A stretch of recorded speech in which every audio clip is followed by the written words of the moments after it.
It is a battle of the X's as Steven Stamkos and Nick Perbix hope to get their seasons going against their former team. What's it going to take for Nashville to win, and how is Tampa Bay going to bounce back from their season? We'll tell you on a special crossover edition of the Locked On Predators and Locked On Lightning podcast.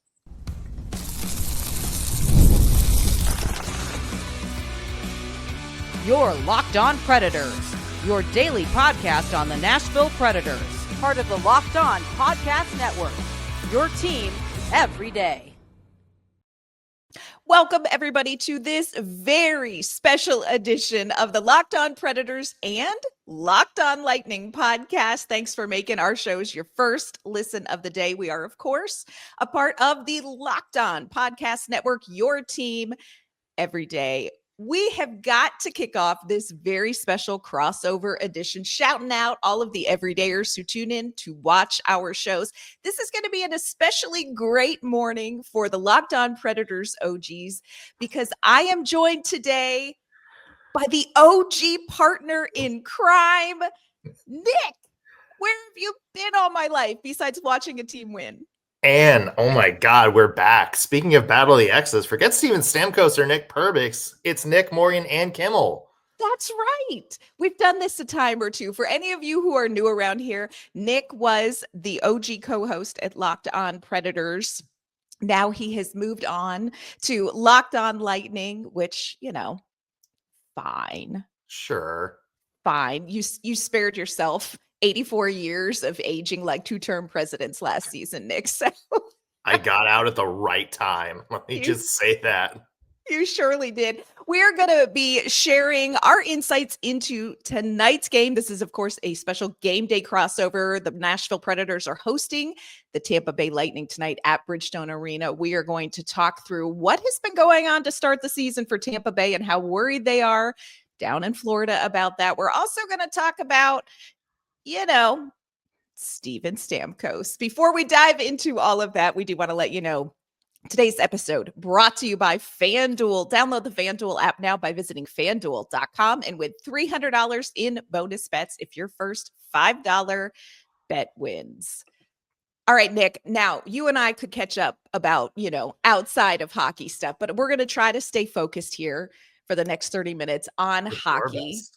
So, yeah, we'll do our best. Yeah. Lots of stories going on between our two teams. So I am very curious. At the beginning of the season, before the first puck drop, I heard a lot of people say, you know who's poised to make a run for it? Tampa Bay Lightning.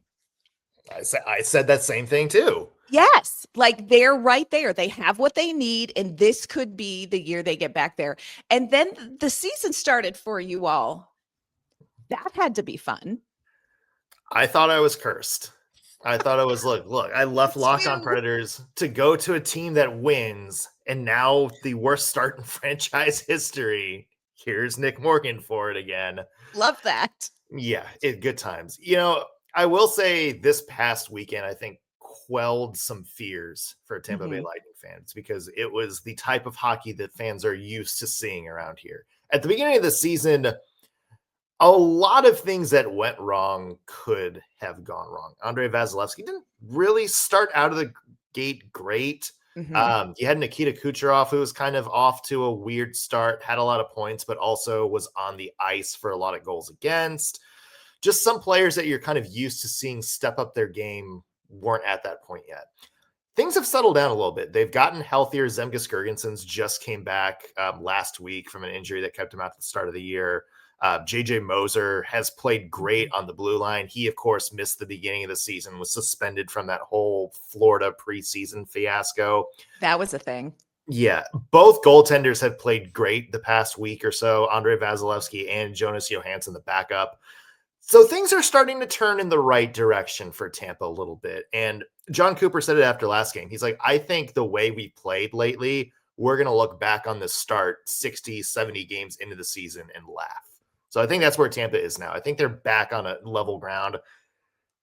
Maybe we'll have to see if they can build some momentum this week before we are able to lock that in. Yeah. Yeah. How concerning was it as that was going on? Especially like you look at Andrei Vasilevskiy. Look, this is a guy, he is he's just, what you're going to get from him every time. This is just a fantastic goaltender. How concerning was it to see some of this going on? And did you feel like, this is a team, we're going to get it together? It's one of those things where you kind of have to balance it being the first 2 weeks of the season. Yeah. With seeing them repeat the same mistakes over and over again. Like some of it dated back to last year. Like Tampa Bay last year took a lot of unnecessary penalties, a lot of stick penalties, a lot of very preventable holding, hooking type stuff. Yeah. And that was a big thing at the beginning of the year as well. So it's interesting because you never want to hit the panic button 2 weeks in. But it was a question of, why are we 7 games in the season and talking about the same bugaboos over and over at the end of each game? So I think you had a lot of fans certainly who were ready to just pound the panic button right then and there. I think we were a little bit restrained. Like, let's see how they get through this next stretch, but our hand is maybe right here. I think our hand's a little further away right now. Yeah. And you say John Cooper's cool. He is the longest tenured. Isn't he the longest tenured NHL he is coach? Now the longest tenured head coach. Yeah. Let's go. Yeah. I just don't feel like no matter how bad your start is, his job is not in trouble, which it sounds amazing to not have to talk about coaching. Has that been any question at all with this start with Tampa Bay, or is he just sleeping fine at night?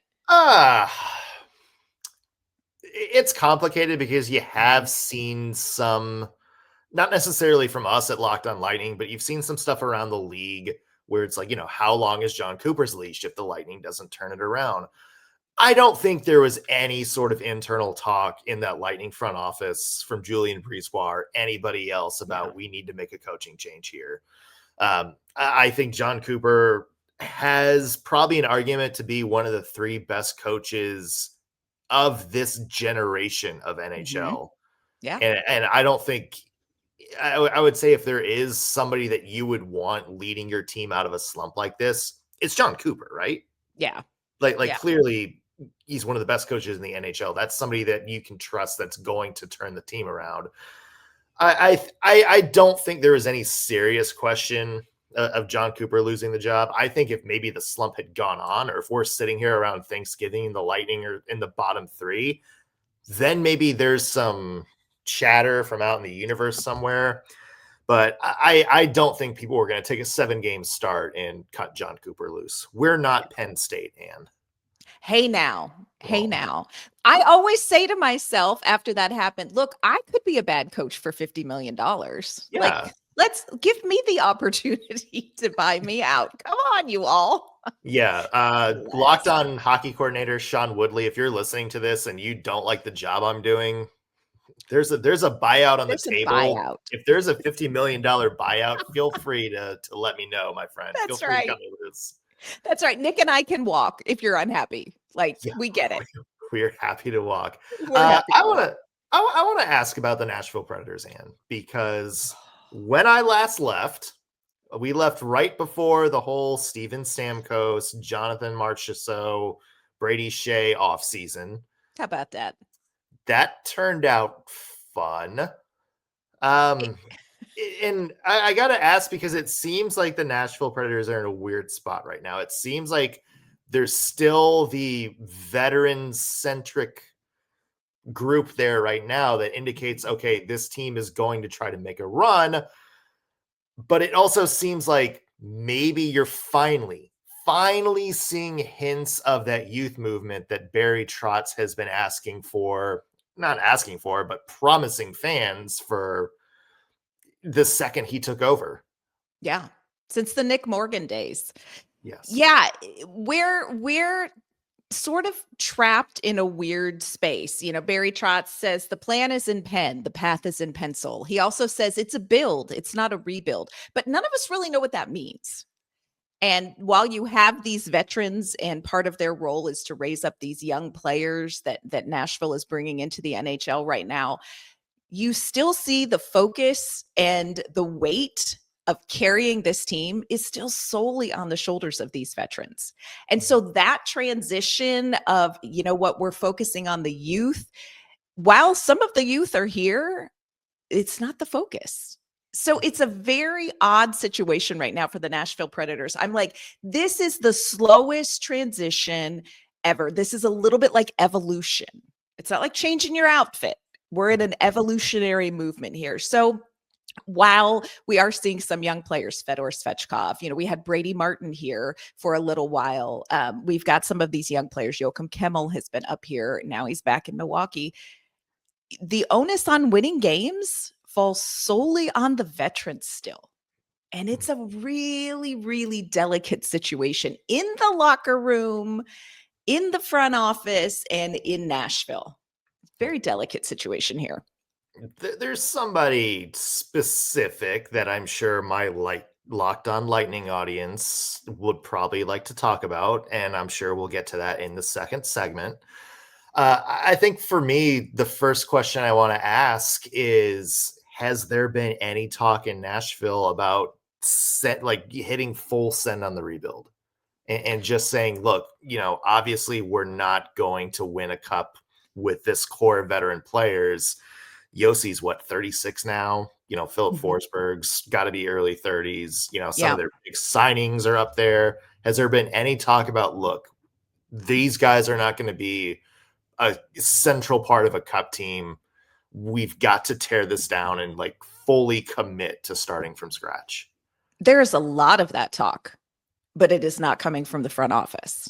And that is what is so interesting, because Barry Trotz, the messaging from the front office is still, we're doing the right thing. We're doing what Washington did. We're doing this slow transition. We're going to do a slow handoff of power. But there's not a lot of young players given an opportunity to receive such power. And Nashville remains in the mushy middle. And what do you get when you finish a season in the mushy middle? You don't get great high draft picks. I mean, they were horrible. I don't know if anybody from Tampa Bay missed it, but they were horrible last season. Third worst team in the league.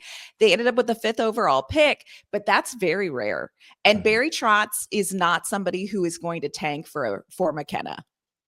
Yeah. Whether, Nashville needs it or not. And so, I think that there are a lot of people that feel like, hey, this team needs to, as my Graham would say delicately, poop or get off the pot. But we're lingering. I do love the commitment from Barry Trotz, where it's like, if we're going to be bad, we're going to be bad organically. We're not going to try to be bad. We're going to be bad trying to be good. Like our forefathers did before us. Yes, it's just naturally going to come. The results are naturally going to be similar to what they were. Maybe not last season, maybe a little better, but also realistically speaking, in the Central Division, the results are probably going to be what they were last season, even if this team is significantly better, because Nashville, Josi and Forsberg, and we'll talk about Stamkos and all of that, Juuse Saros, all of that. This is not a complete team like Colorado, Dallas, Utah, this in the Central Division. I secretly, if I were not in the Central Division, I would love that storyline. So, it's almost like some of us ask ourselves, are we seeing what Barry Trotz is seeing? Are we looking at the same thing here? Yeah. It's a lot. It's a lot. I mean, and I want the Preds to do good, but I agree. It just feels like they're in such a weird spot. And I think you're at the point where it's like, I don't know if you can easily turn this into a full rebuild without some hard pills to swallow, without really kind of committing to not having a lot to build around for a year or two. Because it's getting some of these contracts off the books is not. That's just it. Yeah. They have a lot of no move contracts. They've got a lot of not great value contracts. Even if he wanted to, I don't know that Barry Trotz could launch a full rebuild right now. No. All right. Well, I don't have my fireball next to me, Anne, but should we take a break, recenter, and then talk about Steven Stamkos? Oh, we should do that. Yeah. Yeah. We've got some things to discuss, y'all. We do. Today's episode is brought to you by our friends at Monarch Money. Let's be honest. Most of us can't name all of our financial accounts, let alone what they are worth between 401ks, savings, and investments. It's so easy to lose track, and that can mean leaving money on the table. That's why I started using Monarch. It is an all-in-one personal finance tool that brings your entire financial life together in one clean, easy-to-use interface on your laptop or on your phone. It has helped me organize all of my accounts. It helps me track spending and get a better handle on what's going on with my investments without ever having to create or touch a spreadsheet. I love that I can review everything with my husband. We can see our shared goals and make better financial decisions together. Don't let financial opportunities slip through the cracks. Use our code LOCKEDONNHL at monarch.com for 50% off your first year. That is monarch.com, code LOCKEDONNHL for half off your first year. All right, Nick, are we going to talk about the elephant in the room? And I think we both know it's Nick Perbix. Yeah, obviously we want Nick Perbix back. Well, actually, my friend Greg Steven, Locked On Lightning co-host, will probably slap me in the face for saying that because he wasn't a Perbix fan, but he's done really well great here. Yeah, he's been a really good fit here. Now he's playing with Brady Shea, and Brady Shea has had some games that were okay. And then Brady Shea has had some other games where we're like, thank you, Jesus, for Nick Perbix. Yeah. So yeah, Nick Perbix, delightful fellow. Look at him. Better than the other Lightning alumni. Well, I guess there's a couple because Jonathan Marchessault's on there too. But no, let's dive into this. Let's dive into Steven Stamkos a bit, Ann. Last week on Locked On Lightning, we kind of broke down some storylines from around the league, and one of them was Stamkos in Nashville this year. Yeah, our debate was just kind of, is he cooked? So I'll ask you, as somebody who covers him, is Steven Stamkos cooked?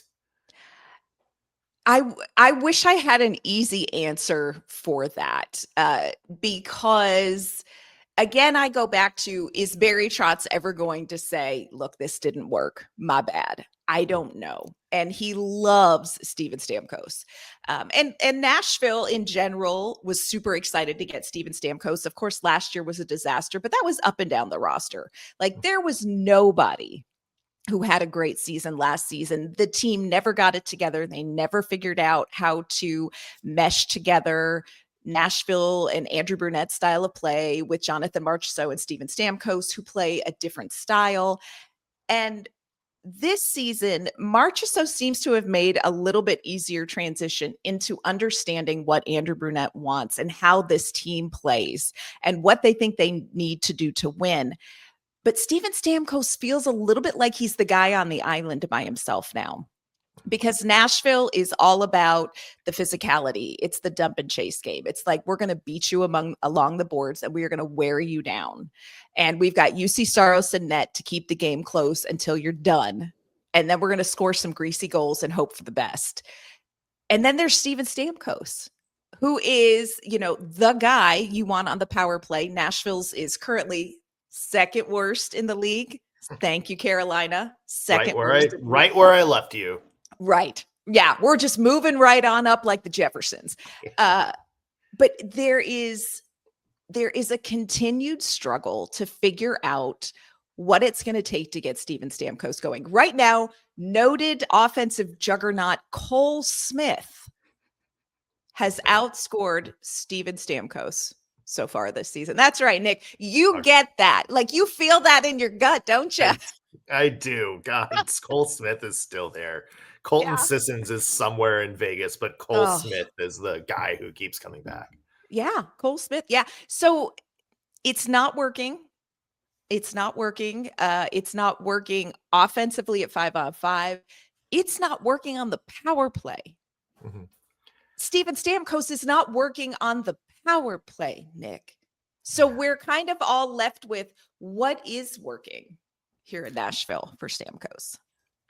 It's interesting to me because watching it from afar, it would seem like him being on the power play would be his one strength. Because that was kind of what it was in his last season in Tampa. If you ask a lot of fans, they're like, we didn't really trust him 5-on-5. We didn't trust him a lot in defensive situations, but you put him out there on the power play, especially with a guy like Nikita Kucherov feeding him passes to the point every time. That's where prime Steven Stamkos is going to come out. To me, it just doesn't seem like Nashville has that playmaker. I mean, obviously, there's every team short of Nathan McKinnon or Connor McDavid who don't have somebody like Nikita Kucherov to throw them passes, but Right. It seems like when have you seen the movie Moneyball? Yes, I love that movie. I always picture the scene where David Justice is in the batting cage and Brad Pitt, Billy Bean comes down, and David Justice is like, oh, you need me to hit home runs. That's why you're paying me, $10 million. And Brad Pitt goes, I'm not paying you $10 million. Yankees are paying most of your salary. I'm paying you like $1 million. He's like, this team's paying this much money for you not to be here. And then he looks him in the eye and says, I'm not paying you for what you were. I'm paying you for the player you were now. Yeah. I think Barry Trotz paid Steven Stamkos to be the player he was. Yes. And I think that's maybe the big problem is I think he is bringing Steven Stamkos in to be this big facilitator of offense, this guy who the play runs through, this guy who's able to set up and creates plays on his own. And that just wasn't Steven Stamkos' last few years in Tampa. I think John Cooper and the team found a really good way of utilizing, which was just, hey, you have, short of Alexander Ovechkin, the best shot of our generation, just shoot the puck. We're going to feed you from the point and you shoot. You be the finisher. And it just feels like Nashville has tried to unlock prime Steven Stamkos instead of looking at him and being, what's his strengths? What can he offer? How do we fit him into the lineup? And it feels like the pressure has gotten to him a little bit. And it feels like, and correct me if I'm wrong, it just feels like maybe you're relying on Stamkos a little bit too much to be that old school Steven Stamkos. Yeah, I think there's a lot of that happening. I think that Barry Trotz felt like, hey, it didn't work in Tampa because of money, but we've got money. What we don't have is you. So you come here and you bring with you what we know of you in Tampa. But again, what didn't come with him, and this is a discussion that a lot of people in Nashville have, what did come with him was a Kucherov. Now, on the power play, you've got Roman Josi, who can get the puck to him. He's out right now. Yossi's out right now. But there are fundamental cracks that I think we're starting to see in conversations. And to pull that curtain back, there, of course, the discussion in the locker room is what's going on with the power play. Why does the power play suck? If you look at this top unit power play on paper, you cannot figure out why does it suck. It's Marchessault, it's Forsberg, it's O'Reilly, it's Roman Josi, it's Steven Stamkos. How does that power play suck? But there are fundamental differences in how this works, because when you ask that question to Andrew Brunette, you ask that question to Philip Forsberg, you ask that question to Roman Josi, the answer is it needs to be quicker. We've got to move quicker. We've got to get in there and we've got to get pucks on net. Then we go and we ask Steven Stamkos, and Steven Stamkos says, you've got to slow it down. You've got to slow it down and you've got to let guys get set up where they are successful. And then you've got to wait for that opportunity and then get the puck to that person in that moment. And so you're like, wow, those feel like two very different things, two very different ideas of how you are going to be successful on the power play. Awkward. Yeah, it kind of feels like the rest of the Preds are the group of girls that's like, we're going to the bar, we're turning up tonight, and Steven Stamkos is, let's just stay home and play Scrabble. Right. Let's have a glass of wine and have a chill night in. Yeah. Let's watch Moneyball. Let's watch Moneyball. Great movie. I'm sure there's a Penn State connection in there somewhere. There's always a Penn State connection, friend. Last thing on Stamkos, and then we can get to some keys to the game. But every time I look around, I see the headlines of Steven Stamkos. Does Nashville regret signing him? Does Steven Stamkos regret signing in Nashville? Is there a possibility of a trade? I kind of want to get your take on what's the mindset in the locker room and in the front office surrounding Stamkos right now. And do you think there's a possibility that they, just hit the cancel button at some point this season or in the off season? The messaging from the locker room and front office is nothing about Stamkos isn't working here. That there is no messaging coming from them. But I think when you look at what is happening on ice, and it is still early in the season, look, Stamkos could get going. Tonight may be the night, because who doesn't want to show off in front of their ex? So maybe tonight is the night. So I don't think there is panic yet. And there's no messaging coming from Barry Trotz like that at all. But I think you do have to, at some point, if this continues, you have to say, look, square peg, round hole. Fundamentally, Steven Stamkos comes from a system that is very different than how Nashville is going to play. The pitch made to Steven Stamkos by Barry Trotz was, come here and contend. And then last year happened. And now the message is, well, hey, help us grow these young players in this youth movement. Steven Stamkos did not come here to mentor. Steven Stamkos was told, you come here and we're going to try to win. And so I can't fault Stamkos if he is feeling a little disenfranchised, because all of a sudden his job description has changed. And I don't know how much longer that dissonance is going to work either for Stamkos or for the franchise. So it's a lot of wait and see for the fan base, but I think the fan base is ready to say, hey, did you notice that this doesn't seem to be working? Well, sooner than the franchise is ever going to say anything like that. Also, who's going to take on that contract? It's another $8 million contract. Yeah. No, I've seen a lot of people. It's like, oh, would Tampa take him back? Tampa doesn't have the cap space, people. No, it's but I do know a lot of people around here in Tampa Bay really love Steven Stamkos. It's not a bitter exit, I think, at all. And I know that they want to see him succeed. And, if there's a place where he could get one last cup run, whether that's Nashville, whether that's somewhere else, I know Lightning fans would be all for it. Yeah. Maybe unless it's Florida. Oh, whoa. Ew. Yeah. Now, and I will say this, Steven Stamkos is well respected and liked in the locker room among his teammates and in the fan base. I just think everybody is like, what are we doing? What do we do with him? How can we fix this? And it feels like maybe, is there a fix? I don't know. We'll wait and see. We'll have to see. Maybe he's a key to the game tonight. Yeah. Maybe he's somebody that gets in hoot. Let's talk about keys to the game, what Nashville needs to do and what Tampa needs to do to win this one in just 1 second.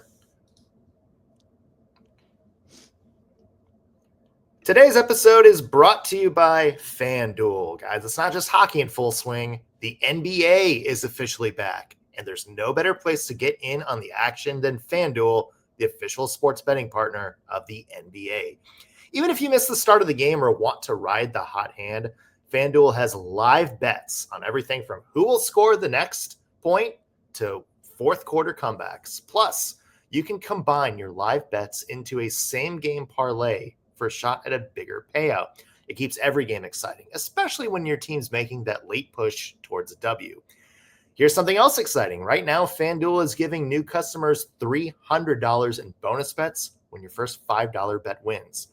So head to FanDuel.com to sign up and play your game with FanDuel, the official sports betting partner of the NBA.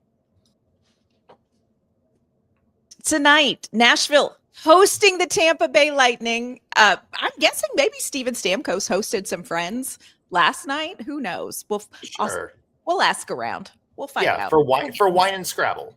Wine and Scrabble. In the background, Moneyball will be playing on the big screen. Absolutely. What a night. Yeah.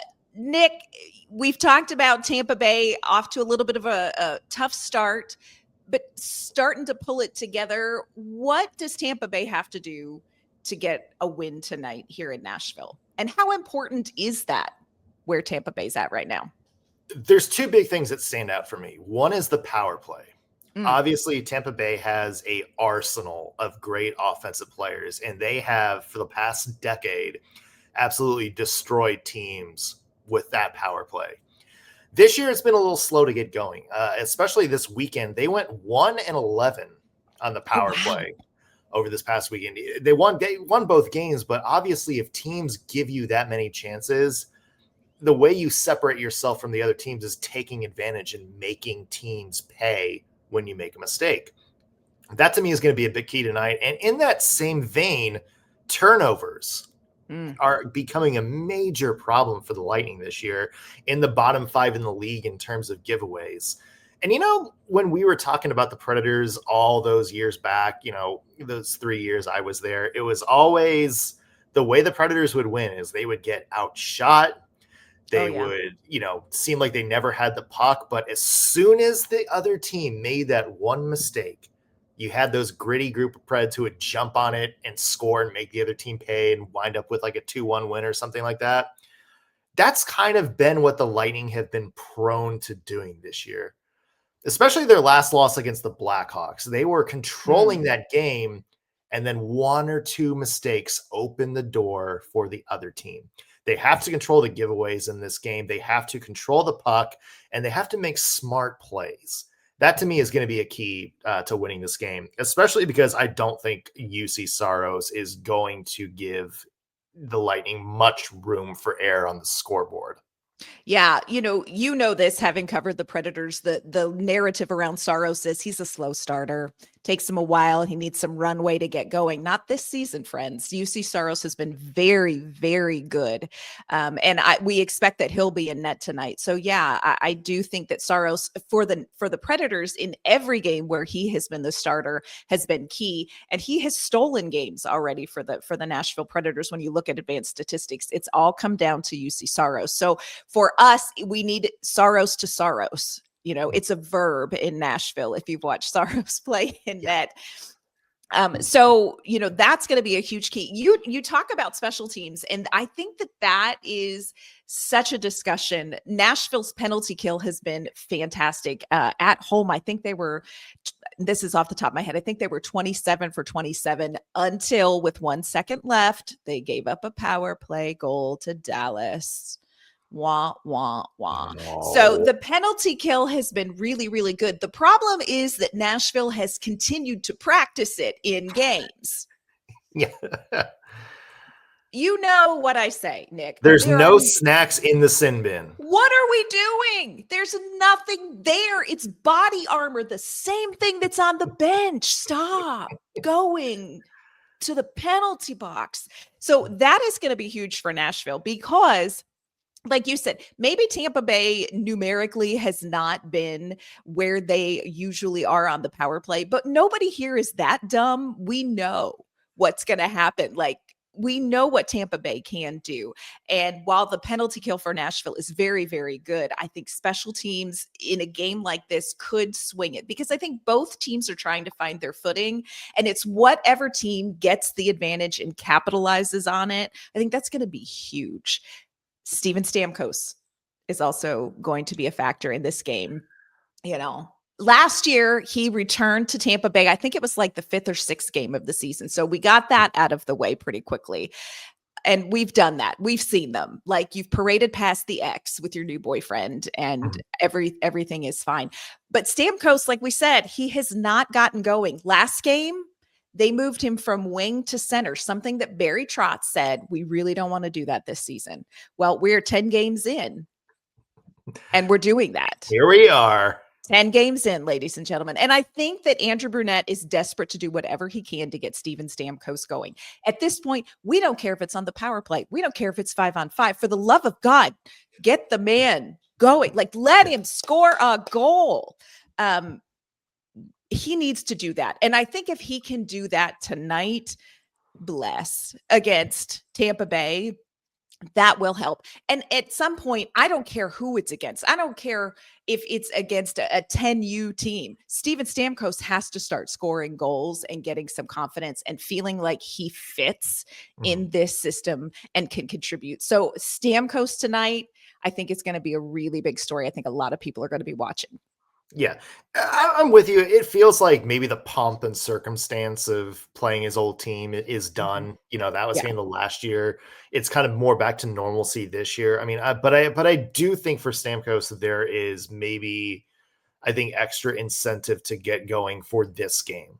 Yeah, because I think there is maybe the more chatter there is about, does he regret leaving Tampa Bay, yada, yada, yada. I think the more it is that he's going to be focused to try to come in and be like, no, I want to win in Nashville. So not only Steven Stamkos, I do think this is going to be a big game for him. I want to ask you, Ann, one kind of final question, not on the rundown, so I'm just kind of throwing a curveball. That's okay. But Let's go. obviously, Preds fans know Stamkos, or Lightning fans know Stamkos. They know, Forsberg, Yossi. Give me somebody that maybe the casual Tampa fan doesn't know that you think is going to be a player to watch tonight. Ozzy Weisblatt. And you may say, I'm sorry, what? God bless you. Ozzy Weisblatt and the fourth line with, again, noted offensive juggernaut Cole Smith and centered by Michael McCarron. And I know it sounds crazy to be talking about the fourth line, but this fourth line has been very, very good lately. Michael McCarron, Cole Smith, you know this, Nick, they played together for a long time. They had Kiefer Sherwood for a while until he moved on, but they have found Kiefer Sherwood 2.0 in Ozzy Weisblatt, who is scrappy AF, no fear, but also a lot more upside offensively than Smith and McCarron have had maybe on their line recently. So Ozzy Weisblatt, under the radar guy that I think Tampa Bay fans are going to notice on the ice and say, who is 89 and what is he doing? Ozzy Weisblatt, under the radar player that I think everybody should keep an eye on. Tampa Bay, not a lot of under the radar players in Tampa Bay, friend. No, that one's a little bit easier, but I am going to throw out a name that I think Barry Trotz just salivates over if he was on the Nashville Predators, and that's Dominic James.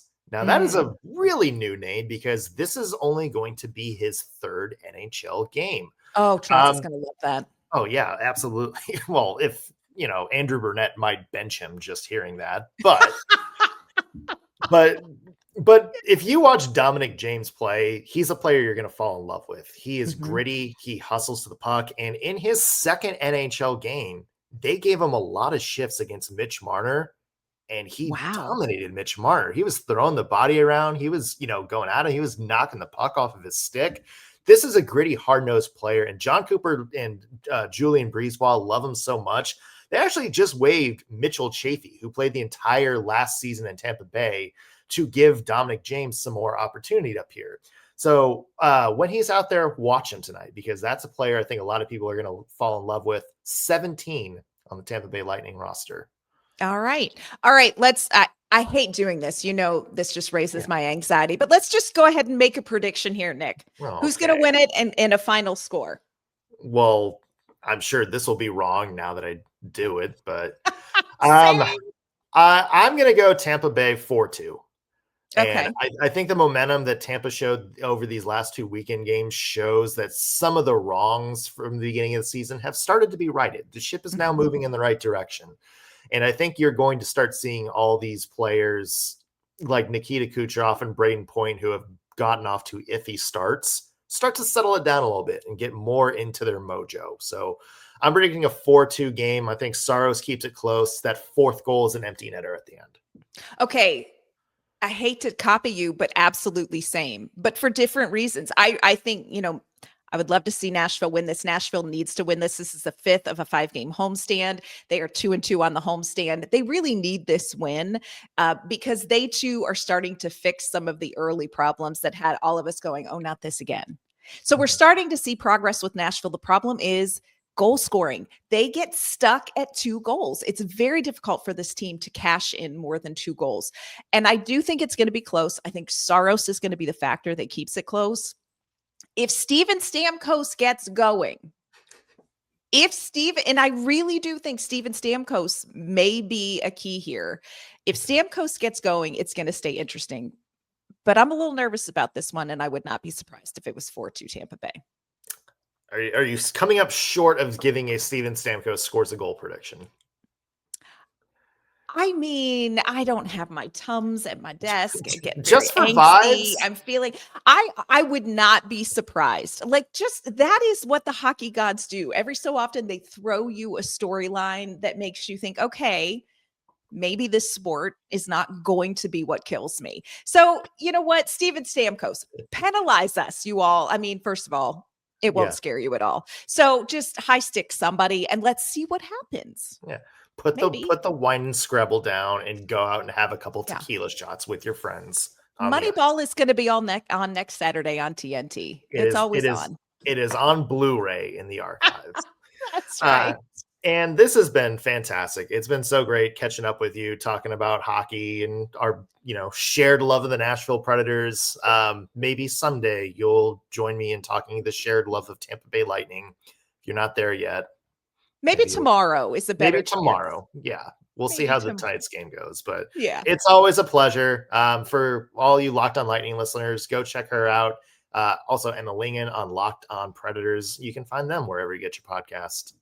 Yep. And Nashville Predators fans, now that you have refound the OG, you can check out Locked On Lightning anywhere you get your favorite podcasts. They're going to keep you up to date on everything Tampa Bay 5 days a week. Nick, always a delight. Great to see your face again. And for everybody listening, puck drop 7:45 Eastern, 6:45 Central Time. They're doing that. They're doing that thing again.